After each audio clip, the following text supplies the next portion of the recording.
Mic check, 1 2 1 2. We're playing live for the Nothing But Love podcast in Yonkers, New York. I go by the name Money Mike. I go by Mainovent. Special DJ guest. Y'all know him, A Boogie DJ right here. He used to do the Wendy Williams show, and the list goes on. Lola Brooke DJ. Yes, sir. Mm-hmm. DJ Ominaya in the building. What up? What up? So we're gonna dive into it. So tell the viewers where you from. Born and raised in the Bronx, New York, and Okay, what part of the Bronx is that? what part of the Bronx? I Yeah. grew up on two sides. So my mom was from East Tremont and like Walton side, 4 train side, Yeah. and then my pop's family is from 174th and Vice 2 train side. Oh, 164 Vice. I know Yeah. that area real good. Yeah. Okay. Mm. Sounds A lot of like legends on that block, yeah, baby. Yeah. Peter Guns right. and Yep. all that. Absolutely. Romeo Aventura, Yeah. Corey Guns, And Black Ink, I'm gonna go way back Teddy. before your time. Mm. Free Chicky. Chickies. Yeah. Yeah. Okay. Bringing The it Gun back. shit. Runners. Real Bring it shit. back. Yeah. Real shit. Okay, so you graduated high school from the Bronx or what? Yeah, I went to Walton High School in Kingsbridge Road Okay, in the Bronx. So yeah, went there before they turned it into like a vocational school. got you. So now, what made you wanted to DJ? Like, at what point was this started from high school, during high school? Yeah, so like my freshman year of high school, Mhm. I used to play baseball. So my dad used to put me into like sports and stuff. Right. Rest in peace, my pops. But he used to always try to have me in activities, and I used to play baseball like in Starlight Park. You know, Starlight under the bridge on 174th. Okay, yeah. Well, it's not called Starlight no more. Right, They done no, I got it. renovated that. But back then, I used to play baseball there and in Mhm. Katona and like St. Mary's. And the kid I used to play baseball with lived on 174th. Name is George. Mhm. Right. Shout out to G Storm. That's his DJ name. Okay. He taught me how to DJ. We used to play baseball. Ninth grade. We locked in. Yeah, I was like 14. 12, 13, 14, like that Right, right. age. But I always loved music. Okay. And he had equipment in his crib. So after practice or after a few guys used to go to his house, Mom used to make lunch. Yeah. We used to kick it in his room, and he had Yeah. vinyl. Okay. And I was just like, oh shit! What, like I knew And turntables, he was nice. but He not was nice. those type of turntables. I knew the family turntables Right, in right, the right. house. Right, And he right. was nice. Yeah, he knew how to DJ. He's older than us, Okay, got you. so it was like he was like 16. We was like 14, Okay. and I was like the only one in the crew that like gravitated towards that. And I was Okay. like, yo, teach me how to do this shit, bro. Yeah. Right. And he was like, yeah, easy. He said, you like music, so you gonna get it. And he taught me like how to count bars, like the 4 count, how to mix. Yeah. Around what year was that? That was damn. It was like 92, 93. Okay. Okay, Early in the gotcha. game. Okay. So boom. Okay, so you get some skills from him. Mm-hmm. So what was you remember your first party? First party was with him. Okay, what was that at? We did a house party. I want to say it was like, it had to be like around Watson or like in that area, like Okay. like by the White Castle. Yeah. Because after the party, we literally walked to the White Castle. Right. That's how we used to get That's paid. Soundview over there. Soundview. Yeah. Okay. Mhm. Yeah. So that's how we used to get Right off the paid. Bruckner. Yeah. We used to go to, like money. I didn't really care about money back then. Like I just want to DJ. So we inside of an apartment. We inside the bedroom, DJing, and the speaker is in the living room. Mm. So you can't even see what's going on. Right, like right, you right. playing music, Oh, you but playing from the everybody bedroom. over there, Right. and She we just over rocking here. from in here. So we Okay. just hear the people dancing like, yeah. hey. So we like, all right, I guess they Yeah, rocking. right. So it's like, all right, cool. So that's how we used to get paid too. Like he would buy all of us White Castle because we used to have to carry crates, Okay. Mm. speakers, the whole turntable, everything. So- Wires. The murder burgers though. Yeah, the murder burgers, man. 20 pack. And we would take a OJ cab back to the crib. Right. Get a van. OJ was like $20 Mm. with the equipment. And all of us squished up in that joint. So, Okay. at what point what made you, what drove you to get your own equipment? So after a while, when we started doing a lot of block parties, we started doing regular parties, house parties, community rooms. It started getting to the point where I was like, damn, I might need to get my own stuff Mm-hmm. so I could get better. And then my pops took me to a spot on Southern Boulevard, Simpson. And he just got me some regular Gemini turntables with a mixer. Okay. And being that I lived with my mom, but I was always over there like 3-4 days out of the week. Okay. So it was like kind of split between my parents Yeah. because they wasn't together. So it was like, I needed stuff for my crib. So when I'm not on the block, I ain't Yeah. at George's crib. Okay. I can have my stuff at my crib. crib, So it's right. like, Right. I got my own equipment, and just I was like, I need my own stuff. But I used to always buy vinyl with him. A spot called Flipside under the train. Fat Joe shit used to be over there. Sammy's Fashion, all that. Okay. Back in the days, Jew Man. Jew So we used to walk all that under the train under to the train. I used to get like Simpson, all that. I used to get $20, and we would go. I could buy like 2-3 records. The records were like $4.99. Right back then. And we would buy white labels because it would have more than one song on it. So we couldn't afford like the albums. The albums was like $10, $12. I ain't have much, so I'm like, let me get the white label. Get that single. They got like, but it wasn't a single. It was a bootleg. They had like 5 different songs on it. Oh, okay. So we would get the white labels. It would have like a Beanie Siegel joint on it. It would have a, like a Jay-Z. Right. But it would be all different with the instrumentals in there. Okay. And then the B-side would have another artist on it. So it was like, all right, I'm going to get my money worth for this $5. I can't get the real projects. So what came first for you? Bookings at so take us how the bookings from the parties, and how did you lead up to the talk show? So with the talk show and the bookings from parties, that just like elevated when I became 20, 21. I was doing clubs at 18, but it wasn't nothing crazy. Okay. Little, teen bash shit. Okay, got you. But then when I became 21, I started DJing in the meatpacking district. Right. At the time, I was still working at H&M. Okay. And that was my day job. But at night, a couple of my friends, shout out to my man Soul, African dude that used to work with me. He was a little bit older, but he was French from Africa, but he had connects here. Right. So he was connected in a few lounges in the city in meatpacking. Okay. So he was like, yo, I got a night. Let's do this night. I was like 22. What was the name of the spot? I can't even remember. It was literally on 14th Street, familiar. across the street from where Lotus used to be. Right on 14th Street Right before you get to 12th Ave. Okay. Little hole in the wall spot. Right. Mind you, we used to bring people from the H&Ms, different locations, because we knew everybody. Right. Yo, we gonna be on 14th Street. Y'all want to come out, man? Me and Soul DJing. Right. And it was like, all right, bet. And we just go and kill it. But then, it just graduated. Then I started doing getaways in Puerto Rico in like 04. And that's where I met Ed Lover. I met Ed Lover in 05. Okay. I met Ed Lover and DJ Self.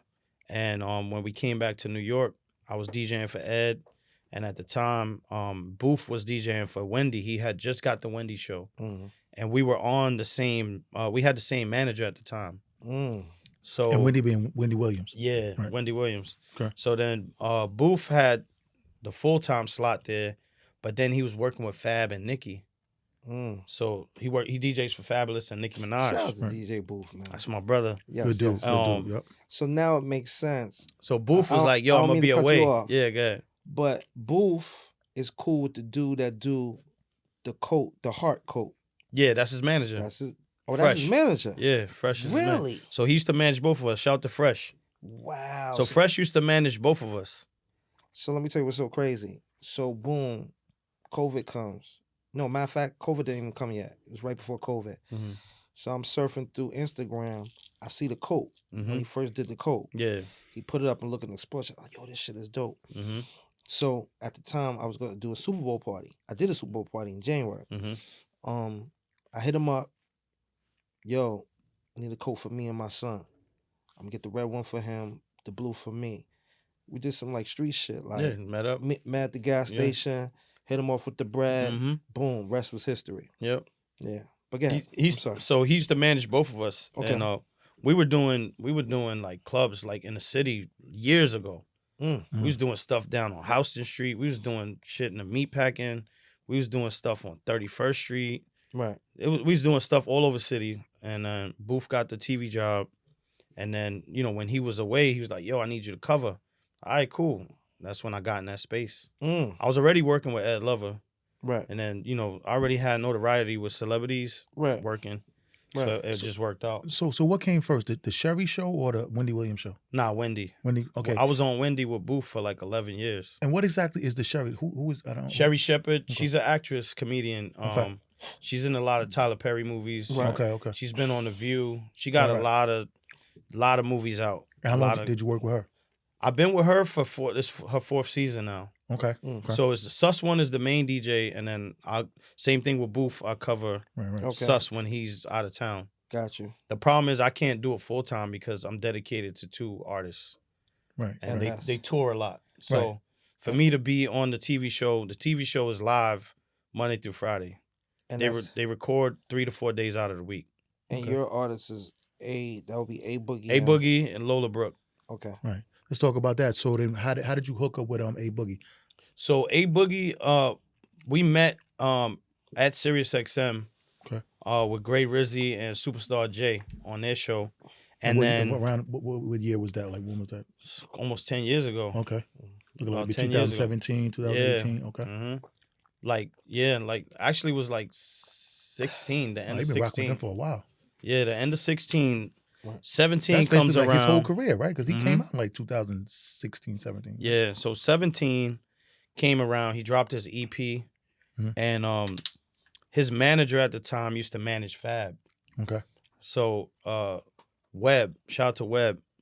Webb and Booth knew each other already. Right. They was like, we need a DJ for this kid. He's getting hot. I was like, yeah, no, Boogie. I just interviewed him. Mm-hmm. He was like, yo, you from the Bronx? He's from the Bronx. Booth was like, yo, rock it, you know.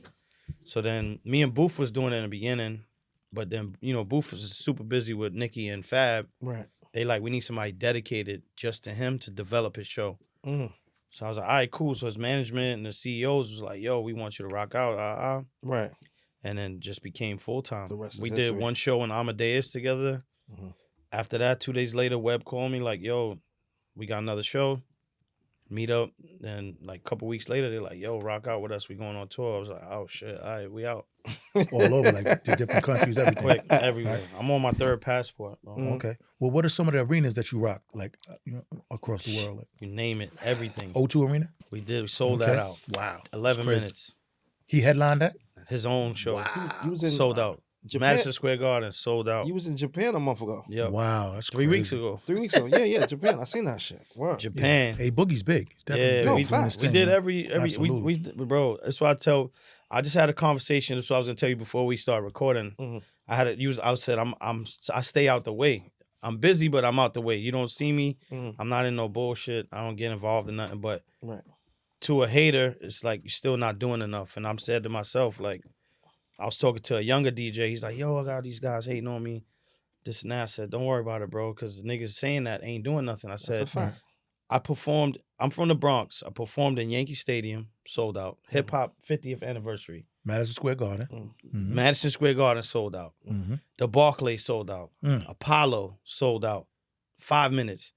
O2 Arena in London. The arenas in Australia. All over Europe. All the arenas in Europe. All over the U.S. State Farm. That Japan shit was crazy. State Farm, TD Garden, Wells Fargo. Japan is clean too. L.A., the Novo Theater, the YouTube. Like I've done probably every venue you could fucking possibly think of. Right.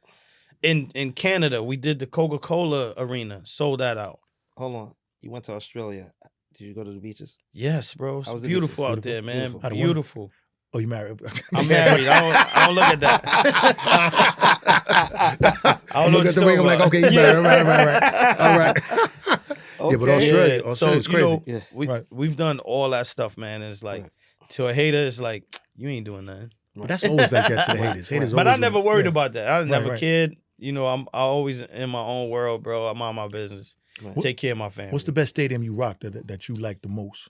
The best, I'm not gonna lie, man. O2 Arena. Yeah, I heard that's crazy. O2 Arena. Yeah. Madison Square Garden, of course, and the Apollo. Where's O2 at? London. London. Okay. They be having like that UFC stuff out there too in O2 Arena. Yeah. Okay. Wrestling and everything. Right. So those were the three biggest places, like, those was on my bucket list. Okay. Like to do. So, you ever thought about rapping? I rapped back in the days, honestly. Yeah. Like it was a phase. But you in the mix now. You ever thought about rapping now? No. Was you nice? Man. Nah, man. don't get me wrong. I knew how to put word. You know, I know how to put. You can say like a little hook, like or something. Nah, I don't remember none of that shit. But you gotta remember something. You gotta show it was little 3, 4 bars, 8 bars. Yeah, it was like you know. Shout out to my man Vaughn Duke. we was like a group, and we made like an EP and all that. Like we shopped it, everything, but timing was off, man. I was more into like the DJing. Okay, but I could rap. I was rapping, but I was like, this ain't me. Yeah. Like I'll produce too, so I make beats and all that too. So it's like I was like the beats and the DJing is more my lane. I'm not like a spotlight guy. So you strong with the beats right now? Not strong. I'm learning a new program, but I can make some shit. I got some shit though. You got some shit? Okay. Yeah, I got some joints. All right. So what's up with Lola? So Lola, how do you get to Lola now? How do you get to be her DJ? Now that's the funny part. Lola and that's Lola Brooke, people. Lola Brooke. Lola shout out to my girl Lola. Hottest, shout out to Tree Team. One of the hottest out right now. Mm-hmm. Yes, sir. Lola came with us on her first tour. Okay. So she was on tour with us. That was her first tour. Okay. And she was coming out with Boogie on his set. Okay. As a special guest. And we did like a 20-something city tour. And she was the guest every night. Okay. So I was DJing for her while this was happening. Right. And her team was like, yo, when the tour ended, like, we want you to be a DJ too. Wow. I was like, what? And Lola was like, yo, what's up? I was like, if you ever met Lola, she's... I was just about to ask you, how little is she, man? Lola's like 4'11". Yes. But got so much energy, though, That's right? my girl, man. What's up, Lola? So, yeah. She came up to me and we were in Chicago doing Lollapalooza. Okay. This was another stage that we killed 100,000 people. Okay. We headlined with Red Hot Chili Peppers. Okay. Long story short, she came up to me there with her team, with Tree, her manager, and they was like, yo, we want to have a conversation. I was like, all right, cool. Went in the green room, said, yo, we want Lola to work with you and help develop her stage and give that energy that she needs on stage. I was like, word? I was like, all right, man, like, let's talk once this run is over, because we were still doing festivals. Right. And we still had to do Yankee Stadium. So I was like, let me get these shows out the way so we could just sit down and have a conversation. Right. We got to Yankee Stadium. Tree and Lola grabbed me up again, like, yo, what's up? What we doing? I was like, damn. I was like, let's get through this show today. Yeah. I said, man, fuck all that. Yeah. Let's have a conversation now. Yeah. So Boogie manager was there, and Boogie was there, and I, out of respect, because I've been with them, damn near 10 years. Yeah. Yo, Tree want me to work with Lola. Of course, Boogie's gonna be priority. Yeah. Right. And they knew that. They already came to me with that. Like, Tree, they said, we respect he's your A artist, but we want you to work with her too when you can. Okay. I was like, all right, cool. So then literally, like, everybody gave the blessing, like, yo, Lola's family, let's get it going, bro. So you said something about building a stage. So explain to people what building a stage is. So when you work with an artist, especially in the beginning stages, because she's still fairly new. She's like 2-3 years out. Right. To the public. She's been rapping for a long time, but she's probably 2 years in the music scene. Okay. When you go out to perform, a lot of artists don't have the energy or the experience to be on a stage. So with me, I've been on stages even before Boogie. I was doing concerts. I was doing stuff with Ed Lover, Wendy on tour with her, Mickey Fax, done Lupe Fiasco tours, all type of stuff. So I already knew what to do being on stage. So me as a DJ, I think different, helping the artists develop their stage presence. So okay. I help them create picking the right songs. Right. Exactly. Next verse. For A Boogie, I pretty much put the playlist together of songs in what order. I create dialogue in between each song. Gotcha. That leads up to, if you ever saw us perform, we talking back and forth. We doing call and response to the crowd. Like, nah, I don't think they know this record, but I want to do it anyway. Go and just drop the shit, and they go crazy. Okay. So stuff like that makes the audience feel like part of the show. So when you do that, it makes your fan base buy into you. Gotcha. So they saw that, and they was just like, we need that for her. They saw what I was doing with Boogie. Yeah, you had it down pat. And they was like, damn, like, y'all niggas is like rolling. Now I got her rolling. Like, me and her got the chemistry going. Yeah. And they gave me like the green light, and they like, we literally within like 2 weeks, they said, we want to make you her music director. I was like, all right, bet. So then I ended up getting, a notch up on it. And then it was like, hire a backup in case you can't be with her. We got somebody. And that's when I hired DJ Tisa. Shout out to my brother Tisa. Okay. Union DJs. So Okay. he shadowed me for like 5-6 shows. Right. He never did stage. So I told him, yo, this is what you gotta do, this is what we're doing, call and respond. He picked it up right away. Now, you know. So she had her separate tour, or she was on tour with y'all together? Nah, she was on tour with us. Okay. And then she's been having shows. Okay. Her own bookings. So we just like I've been all over out, bro. Yeah, exactly. I've been out. I could imagine. Never home. Exactly. So, Maino, what's up? So, what's your connection with? Was it who got fired? DJ Enough, right? DJ Enough, yeah. What's your connection with him?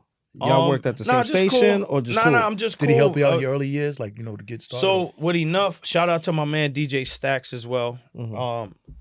DJ Enough put me on. He green lighted me to be on Hot 97 on the mixed weekends when it was in the height of Power and Hot not getting along type thing.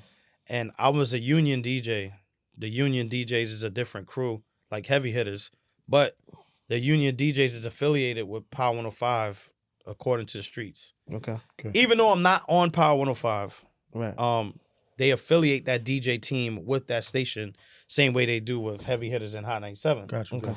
And he put me on to make sure weekends take a chance. Like, you know, I guess out of respect, he's like, his kid's doing this thing. Let me give him a shot. Let him rock on the weekends. And DJ Stacks was, he's one of the people that works with Enough closely with the new music and the DJs and what's going on in the streets. And he brought me to the table. And, you know, I did the Mix Show weekends like for a couple years. Right. And, you know, that was my respect for him. But, you know, it's always been respect for Enough. He's one of the DJs that I always looked up to in the nightlife game and all that. Absolutely. So what happened? Okay, everybody knows about the situation with Flex, but I was hearing on the radio when Flex was like, I guess you asked him a question, he snapped at you, then he apologized for getting mad at you. What was that about? So it was, you know, Flex is my guy too. Like, you know, me and Flex, we cool. We got no issues. Same, you know, another DJ I respect, pioneer on radio, clubs, nightlife, whatever. Long story short, he saw that I commented on Enough's post when Enough announced his retirement or whatever the case, his firing. And all I said was, you know, thank you for everything you did. God bless on your future endeavors. Real life. You know, out of respect, because he's one of the guys in the game that paved the way for me to do shit. And the same thing for Flex. I made a similar comment on Flex's page when he announced that he was, you know, he made it seem like he was retiring. But retiring exactly. He from retired a time from a slot. certain time slot. Exactly. But long story short, he saw my comment on Enough's thing. And I just so happened to have messaged him. And he saw that, and then he caught himself. And he said, you know, my fault. I blacked out. The energy wasn't for you. Right. And he apologized. And then, you know, I didn't really listen to the whole was it a show. public apology or just on the radio? Okay. No, he said on the radio. That's he literally, well, that's good. That's good. The rest of the show, he kept apologizing. Okay, that's good. Yeah, no. And then people shouted him out accountability. like 3 times. That's what we want. We want accountability. And then people were calling me like, yo, you know, what happened? I'm like, I don't know. Right. But, you know, if you know Flex, so quick, Flex is very passionate. Yes. And he loves this DJ thing. And, you know, he was going through something and, you know, with some friction over there and a lot going on. So I didn't take it personal. It is what it is.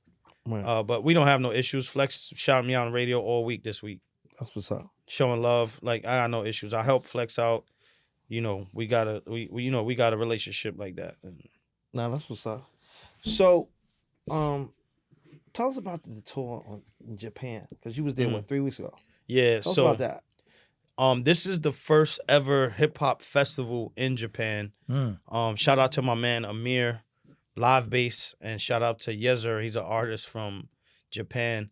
This is the first time they ever did something this big with American and Japanese artists. Who was on the ticket from America? It was a lot. It was Trippie Redd was supposed to be, well, he didn't make it. A Boogie, Don Q was on there, Doughboy, Future.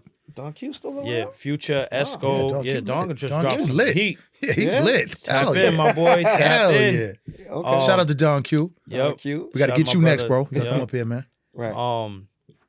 like I said, Future, Right. DJ Esco, Ray Shremmer, Sexy Red, Right. Lotto, Moneybag Yo. Oh, that was That's a nice crazy. tour. Yeah. Man, everybody was out there. Lil Drake was out there? Baby. Drake? Nah, Oh. Drake.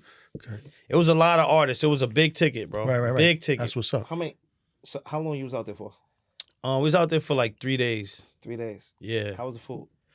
Amazing.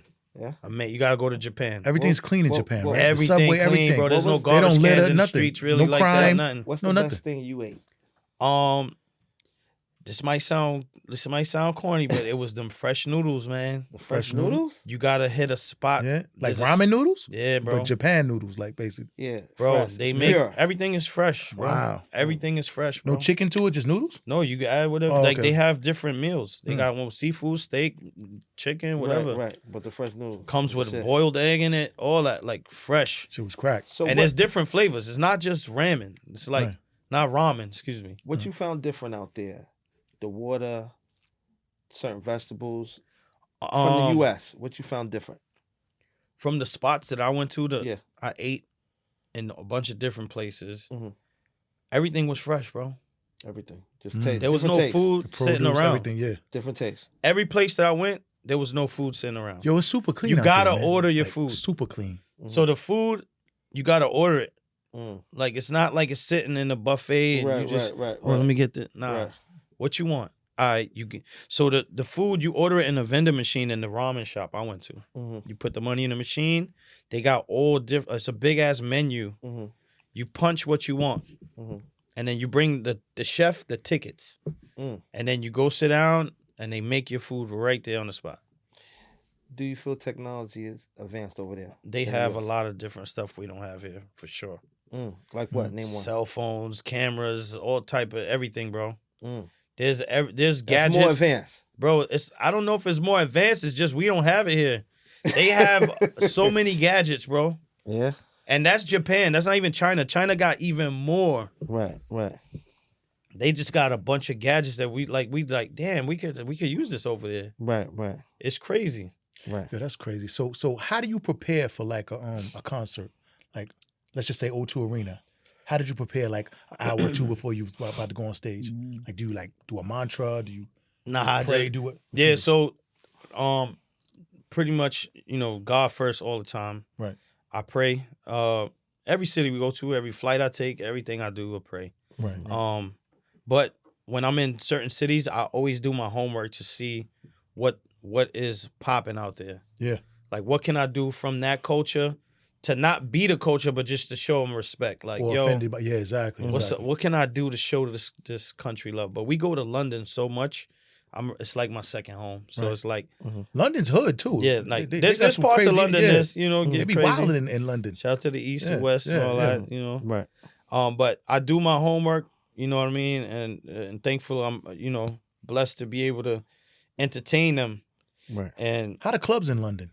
Crazy, fire. right? It's like Fire, right? yeah, they But got better some though, right? dope. They Yeah. got it's just like New York, bro. Yeah. Just a little bit cleaner. Okay. They got their hood clubs. Right. They got their upscale clubs like One Oaks and stuff like that. Mm. Shout out to my man Cassius. They got a spot called Tape. It's like the industry spot everybody goes to. Out there. Okay. And once again, shout out to Amir Live Base. That's like one of the biggest companies out there that do like the big after parties with the artists and all that. Right. But the clubs is dope, man. It's a dope vibe, good energy. Everybody be having fun. Don't be no bullshit. And they show love to the U.S., man. It's like, Right. it's like you from New York. You a superstar. Like they show you love, man. They respect you. So we got you with A Boogie for like 10 years, right? Basically. Mhm. So during that 10 years, like what was some of like the best moments that you could remember? Like, either I guess being on tour, being in the studio, whatever you could come up with your best memories with him. One of our first tour, like major tours, was with Monster Energy drink, Okay. and it was like a theater tour, and we literally sold that whole tour out. Like That's fine. every show, he kind of like was on fire at the time, Yeah. and we were doing every festival, and we did this one festival in Canada. It was like 100,000 people, Yeah. and that's when I was just like, damn. This is crazy. This is crazy. Yeah. Like, I was 100,000 people. already- So you don't realize how big he is until y'all go overseas, really, like too. Like, Nah, 'cause he's him big in the too. States, but but over there it's the different kind of like. It's just like you think about this. I'm traveling the world having fun Right. for a job. Yeah. And I'm from the Bronx, like the hood, like right. watching my friends die, get shot, killed on crack, drugs, whatever. And I'm traveling the world. The world, yeah. From a hobby. Right. Yeah. From my hobby. Yeah. Still to this day, I'm like, hey, bugging out. I'm bought a crib. I got 5 cars. I'm not bragging. I'm just saying. Yeah, it's real off shit. of a hobby. Like, yeah, true story. And not the materialistic stuff, just I'm able to take care of my family. Yeah, so that's what's up. You know what I'm saying? Would you say a lot of this is timing? Because it seemed like a lot of shit It's with always you was God's timing, man. Timing with you. It's always God's timing, bro. Down from the DJs of the friends. Like, it's crazy. It's always God's timing, bro. Listen, we gonna pay some bills. Nothing But Love show. DJ Ominaya. We'll be right back. Yes, sir.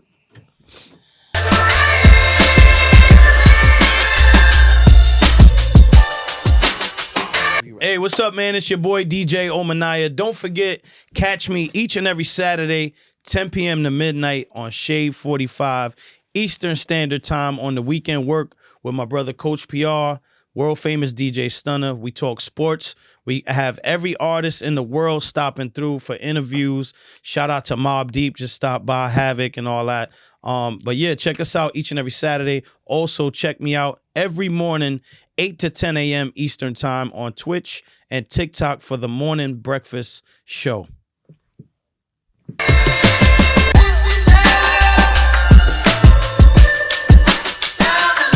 Mic check, 1 2 1 2. Back at the NuttinButLuv podcast with DJ Ominaya. So Yes, sir. I want to get into the history of relationships. 2016, I'm doing Barcelona Bites. It's called Fat Tuesday. Shout out to Rima that's in Atlanta right now. Yes, sir. R.I.P. Shout out to Mr. 914. He died during COVID. Yeah. Rest in peace. Shout out to King George from Mount Vernon and myself. We did Barcelona Bites in the Bronx on Tuesday. Shit was rocking for like a year and a half. Shit was incredible. So, as a crew, we used to go out sometime during the week. I think we went out like on a Saturday. So we went to this spot, Dykeman, and you was doing Tracy's spot. Remember Tracy? So I can't remember. You remember the name of the spot? I want to say That shit was rocking. It was a tight joint. It was tight. It was. It started with a V. I forgot. I can't remember. Yeah, I can't remember the name. But so we go there. She had the spot rocking every Saturday. We go there. So Omania's DJing. I don't know him now. Yo, had it rocking. Now I'm gonna tell you why I like how he was DJing. Appreciate it. I went to Atlanta. In New York, they don't do this format. Right. Yo, he was playing like up-to-date rap. Then he'll take it to like maybe Cyndi Lauper.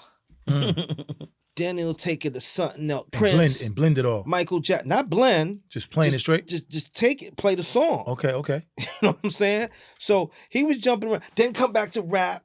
Then go to Michael Jackson. Then come back to rap. Like different eras. I've never seen that in New York. I seen that in Atlanta and other places, but not in New York. Right. So it was like, and then this was another thing. We was there for like 2 hours. Every time we said we was gonna bounce, we stayed. Cause like he played another song. So me and 914 looking at each other like, yo, we gotta get him at Barcelona Bites. So I think I went up to him, asked him for his number. 914 got your number, and the rest was history. Yeah, man. You've been to Barcelona, I think, like 4 or 5 times or something. Yeah. Barcelona used to be rocking, man. That was my spot. So I just bring that up to say, you know, in life, I met him 2016, so that's like 10 years. 10 years now. And stand-up dude, good dude, always had a good rapport, good relationship. Relationships are everything. You know what I mean? I just want to point that out. Appreciate that. Yeah, man. That's good. So I want to get into the fact that you work with the kids. You know what I'm saying? So tell the people about that. Like you visit schools, so mentorships. Sometimes I have a contract with a bunch of charter schools where I do their proms and school events and staff parties. But some of the teachers, I know a lot of teachers now that work in schools that are friends of mine that party with me, and they'll hit me up like, hey, I know that it'll mean a lot to the kids because who you work with, Mhm. like the artists you work with, they like them. So if you come and Absolutely. talk to them, they'll listen to what you got to say. So Mhm. I'll go to some schools and shout out to my nephew Poppy. He they'll invite me to do career day or Right. just come talk to the kids to motivate them. And I just try to pay it forward because I grew up in these areas and Absolutely. especially in the Bronx. To give these kids some type of hope Mhm. and let them know it's possible. You could make it out. You just got to put your mind to it and do Right. something you love or just dedicate yourself to something. So Yeah, absolutely. without the hard work, though, you can't get results. So, Yeah, you got to put that I work just in. go That's there, a fact. give them some insight and let them know, like, there's other jobs you could do besides being a rapper, like, or Right. a DJ. You could be a marketing person. You could be an accountant. You could be in management. Right. There's people that do analytics. There's digital people. There's Mhm. graphic design. Right. There's so The many facts. jobs in the music industry outside of being the artist and the DJ that they don't know about because Absolutely. they're ignorant to it, not in a bad way, just they don't know. Right. Right. Right. So me exposing this to them, it opens their eyes. Like some of these kids are into drawing. I'm like, you know how much somebody pays for artwork for their album? That's a Yeah. fact. Yeah. Like get paid like $100,000 for Yeah. some digital designs. Exactly. Right. And I'm like, It there's could be something people simple. Yeah. there's people that design digital artwork for the concerts. So while Right. the artist is performing, there's a graphic going on behind the artist, Mhm. and all these graphics are in 8K. They're designed by a graphic designer or whatever it is, and they get paid like 20 grand per image. Mhm. Mm. And Per when I told image. the kids, I said, think about this. An artist is performing for an hour on stage, and some of these designers get paid 20 grand Mm. per image. So now, if we do 40 songs and there's 20 images, and they get 20 grand Yeah. That's crazy. or 40 That's crazy. images, like you do the math. They like, damn. Nah, that's crazy. So they all doing the math. Like I said, Yeah, so some of these guys making more than rappers. yeah. The rappers look like they making money, but there's Right. the people behind the scenes making more money. Right. Right. So And speaking about the youth, so how do you feel about like drill music in the youth? Like, how do you feel that effect on them? Yeah, it's like I think it's sad that what's happening with the young kids these days. Hmm. They're not valuing life, and too many of them are glorifying, street cred and this drill stuff is sad, man. Yeah. Like it was cool that they're able to make music, but the message is not right. Kill, kill, kill, kill. Right. And a lot of like I said, a lot of these kids, they don't know any better. They don't see different. Right. That's all they see, and Right. they going down the wrong path with this stuff because the lives are ending early, Yeah, facts. and it's Very sad, early. man. Some of these No, it's kids not terrible. even seeing 25, Yeah, it's terrible. It's terrible. and they not even street kids. They just Yeah. around the wrong thing at the wrong time. Yeah. I mean, Just getting well, caught up. sad. a lot of the drill music starts from beef, and then And to be honest, what y'all beefing about? right.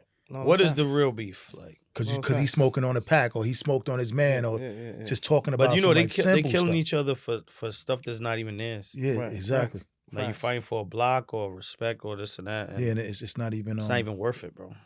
Facts. It's not worth it at all. So in the DJ game, right? Like, Mhm. so who inspired you as far as like in your early years? Like, I was reading something that said Kid Capri was an influence. Yeah, Kid Capri, Brucey Enough, B. Brucey B. Yeah, DJ Enough was one of the guys in the clubs. Kid Capri was definitely Going dope. I crazy. remember Kid back in Capri the days, going he was- crazy. oh, Brucey man. B. Yes, indeed. He right about now. You Yeah, know? like those are the That guys whole that uptown flavor. before I was able to be like in the clubs, like the main clubs, those are the parties I used to go to. They used to be rocking. Camilo, Right, right. he's been Camilo's doing dope. it. Flex, I snuck in the tunnel mad times. Yes. Right. Because at the time I was Yes. I was an intern for like Bad Boy and like Okay. Def Jam Street Team, and Okay. Mm. so I was sneaking in the clubs doing the Right. promo, and it was crazy. Like to see all this stuff. Yeah. Yeah. Shout to SNS. He was doing a lot of stuff back then. Right. Justin's and all them type of spots. Right. But yeah, those are the main influences, man. Like other than that, it's just been me seeing the world, bro. Right. So you come off tour, Mm-hmm. come back off tour. So at this point for you, what is it for you to do a club? Is it okay? Is it cool? Sometimes you want to do it. you don't want to do it, you do it for the love? Like, what is for you at this point? To be honest, it's like a lot of people ask me this. They like, yo, why you just finished rocking 30,000 people, 40,000, 100,000. Why you come back and do a club with only 100 people in it? Mhm. I'm like, because I'm a DJ at the end of the day. So it's the love. It don't matter how many. It could be 10 people in a room. I'm still going to It's DJ. the love. It's the love. This is what I do. Like this, and you gotta stay close to where you started. and this is what I just love it. And at this point in my career, that's fire. it's like I still do clubs. I work with some promoters. Right. But at the end of the day, I throw my own events now. So I curate brunches. I curate a night party. You know what I'm saying? But people don't know that in my parties because I don't say, yo, this is my event. I make myself look like a DJ in the event. So they don't know it's my party. Right. So they're like, yo, who party is this? And I'll be like, it's mine. They be like, what? Yeah, they're like, oh, I thought you was just a DJ every week. I'm like, nah, it's my event. They're like, oh, shit. But I keep it that way so the haters don't, I ain't going to that shit. That's his party, bro. Facts. Let the right hand know what the left hand doing. We don't want that. When the parties pop and they like, damn, yo, that shit you be at every week is nice, man. Right. Yeah, no, I know it is. Yeah. Because I curate it that way. I handpick the DJs I want in the party. Because I think you was at the spot on Westchester Square, right? Yeah. I was curating that too. That was my Saturday party. Like, right. I had my partners and stuff, but it's like I'll get the venue and then I'll curate the party. And then we have our pieces. Like you do your part, I do my part, make it work. But it's a love thing. That's what it is, man. So what I heard you talk about Rock Nation. What's the connection with Rock Nation, or was that somebody else's situation? Nah, I'm not. We're not with Rock Nation or anything like that. We work with Live Nation. What's the difference? Live Nation is the concert thing. Okay. Rock Nation is like the label / management. Oh, Live Nation does strictly concerts. Yeah. Oh, okay. So we do a lot of Live Nation concerts. Got you. So his booking agency, they get booked through Live Nation a lot. Got you. Stuff like that. Lola and Boogie. Oh wow, didn't know that. Okay. Yep. Okay. Jump in, man. Yeah, man. I'm saying like the whole DJing thing is just it's definitely dope, man. I never knew how to DJ. I used to try to rap sometime, you know what I'm saying? But I was never but like I grew up watching Kid Capri, you know what I'm saying? Flex, everybody, man. And you, like y'all are the ones that really control the show. Like y'all are the ones that really, keep the crowd going, keep the people coming, and keep the music playing, man. If it wasn't for y'all, it's like, what you gonna do? Yeah, I feel like for a while it was like not like party people, but like artists that didn't respect the DJs. Were like trying to push the DJ out of sight, out of mind. Right. And then pandemic came around and the DJ became an artist all over again. Yeah, for sure. And people started respecting the craft of a DJ. People started respecting the importance. Well, DJ saved a lot of people during the pandemic. I'm one of them. Absolutely. We seen that absolutely with D Nice. Yeah. D Nice he was still eating off that. He's still eating off that. Bro, he blew up incredibly. And this is the reason why I'm still on Twitch and TikTok now doing a morning show, because I was doing that during the pandemic. So wait a minute, let's back this up. The morning show where you put the NuttinButLuv show on, that was Twitch you was on? Yeah. Oh wow. We gotta get on Twitch. Wow. We gotta get on there. So Twitch is dope. I've been on Twitch for a minute, like 5 years now. How's that working out? Good, bro. Twitch pays my mortgage, man. Really? No, the IRS listening. Well, too late now. They don't heard it. But yeah, really? Twitch is a great platform, man. You see what Casanat and all these guys doing. Yeah. I've been on there so long, you have I have a certain following on there. So if I'm not on in the morning, it ruins people's day.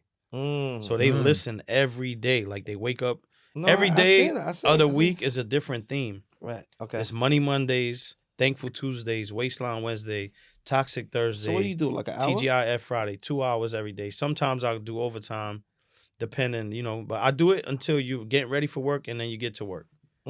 Once you at work, I log off. And you lock that crowd in for that time, and then I got it. Yep. And people get dressed to me. They go to work on a commute. Yeah. They take their kids to school. Some people work from home. It's like they need the energy, and I play different stuff every day. I almost forgot I gave you the NuttinButLuv shirt when you rocked it on that time. I think I gave it to you at New Rochelle. Yeah, it was. That was Dice Party. Yeah. Yep. In the Rochelle. Yep. Okay. All right, so right about now we're gonna go into the rapid fire. Okay. Tell you about. Yeah. That's what I'm gonna ask you about a person, place, or thing. You just let me know what it means to you in a couple words or less. For sure. DJ Enough. Legend. Kid Capri. Legendary. Brucey B. Another legend. Fat Joe. Bronx King. Angie Martinez. Pioneer. Okay, what's your favorite restaurant in New York? My favorite restaurant. Damn. Two. You can give two if you want to. I'm trying to think my favorite restaurant. Come on. It ain't here no more, man. It used What to was be it? What was it? Tosca's. I don't know if y'all remember.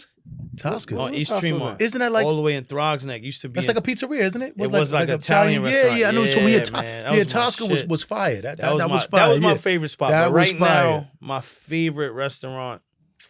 That I've been. I don't want to say it because everybody can start going on that shit. All right. I'm gonna say Caridad, man. Caridad. Okay. I'll say that. Okay. Okay. So, what two pieces of advice would your older self tell your younger self? Two pieces of advice. The first one is, so growing up, there wasn't a lot of finance advice taught to me growing up. Okay. My parents were literally like, probably working check to check. I grew up with my aunts and my dad and my mom. Right. And everybody was just scrambling to pay bills. Okay.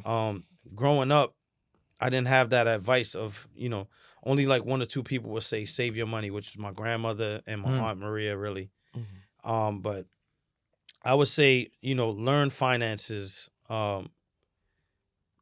as you grow up as an adult. You ain't got to spend everything you get. You ain't got to have all this expensive stuff, trying to keep up with other people. I would say be economically smart. That's one piece of advice. Okay. And the next piece of advice I would say is trust God. Because, I went through a part of my life where I wasn't trusting God and I was just living, doing nonsense. And it came back to bite me a little bit. But, I straightened up. Not that I was doing anything crazy, but I just I wasn't living right. I was just traveling too much. I wasn't paying attention to my household. I thought providing financially was being a man, which it wasn't. And it's not. You got to be there. You got to be there. Yeah, you got to be there physically and emotionally. Or if you can, you got to bring it to you. You know what I'm saying? Being So, on the tour. I would say, pay attention to your house. Okay. That's dope. Okay, when it's all said and done, what do you want the people to remember about you, DJ Ominaya? What I want them to remember about me, I would say, first of all, that I did the best I could at what I do. I should be one of the, hopefully in people's eyes, I'm one of the guys that did his thing in this DJ thing, as far as touring, clubbing, entertaining people. Also, one of the guys who pays it forward to other DJs and the generation under me, as far as kids, trying to teach them things and paying it forward. I do turkey drives. I do toy drives. I do clothing drives. It's fire. I talk in schools. I help young DJs. I put them on. I book guys who probably would never get a shot anywhere else. Right. Just to give them a shot and say, yo, come work here. Come. If I see you hungry, I'm going to give you a shot. Absolutely. If you just DMing me all day, like, yo, put me on, I'm not doing that. Right. Do You got to actually, like, come out and be around and, yo, like, I want to learn. I want to see what you do here. Like, how you play for this crowd or, how does this work over here? Put the work in. Right. Do you feel like the younger generation are like kind of like ungrateful at this point right now? I don't think they're ungrateful. I think they're entitled. Entitled. Like, people feel entitled because you got to think about it. When we was younger, I'm not going to say my age, but when we were younger, all this stuff wasn't accessible to us. Now you could get anything in one text. Exactly. Or go online and get it or whatever. Like, exactly. We ain't got to work for nothing. Right. So everybody feels entitled. Like, yo, just put me on, bro. Like, So all the years that I bust my ass, sleepless nights, traveling, you want me to put you on to that position? Right. without you putting in any type of work. Yeah. It don't work like that. It don't work like that. Facts. And it's not that I'm gatekeeping. I want to see that you're really hungry and you deserve it. Right. Right. You know what I'm saying? I'll put you on. You can ask. I can name a million DJs, but I'll let them tell you. I'm not the person that's gonna brag about who I put on or how I got people. And then Right. I put a lot of money in a lot of DJs' pockets. Let's just say that. Nah, And how important is keeping your word in this business? The most important, man. Your word is your bond. And Okay. if you do good business, you stay a long time. Okay. My thing is, and shout out to my brother Ed Lover, because I work with Ed too. That's became one of my closest friends. Legendary. He always told me, like, try not to burn any bridges and stay humble. It'll get you a long way. And that advice stuck with me forever. And to this day, I've always been humble. You see me, I'm out the way. Yeah, relationships. I'm not flashy. Some I people don't that do for nothing. years. Right. I don't do nothing out the, if I'm not working, I stay home. I'm out the way, bro. I don't want to be in no tabloid. I don't want to be in nothing. Right. I'm in the crib enjoying my mortgage and my kids and my wife. Right. And that's it, bro. That's dope. That's what's up. But when I'm outside, you're going to know, that's Ominaya on set. DJ Ominaya is in the building. Tell us about the Shade situation. The Shade 45? Shade 45. Oh, so we on every Saturday, 10 p.m. to midnight. Coach PR, shout out to Coach PR. Shout out to Stunner, and shout out to my man Love De Niro. He's locked up right now. But we're on every Saturday, 10 p.m. We interview athletes, we interview artists, comedians. So y'all all started that together? Nah, so Coach PR has been on the show for a while. Okay. He's had that show. He's been on that show for a while, but he added myself and Stunner as a co-host. Okay. Just to, lighten up the show. Yeah. More, more trendy. You definitely got that. And I'm involved with the newer artists that are out now, so it helps. I got relationships and bringing them up and interviewing and stuff like that. So that's dope. And then I DJ the show as well. So we do interviews and I DJ on the show. That's dope. That's so dope. yeah, the interviews play in between the DJ mixes. And that's been running what, 3-4 months now? Now it's been a year now. It's like a year and like 2 months. Oh, okay. That's dope. Yeah. That's dope. Take us away, man. All right, listen, people. We got DJ Ominaya in the building. Yes, one of the hottest DJs in NYC and in the world, I'm going to say. Appreciate that, man. I want to thank him for coming up, check us out, and we out, baby. Nothing But Love podcast, you heard? Thank y'all, man. Until next time. Follow my MySpace, y'all.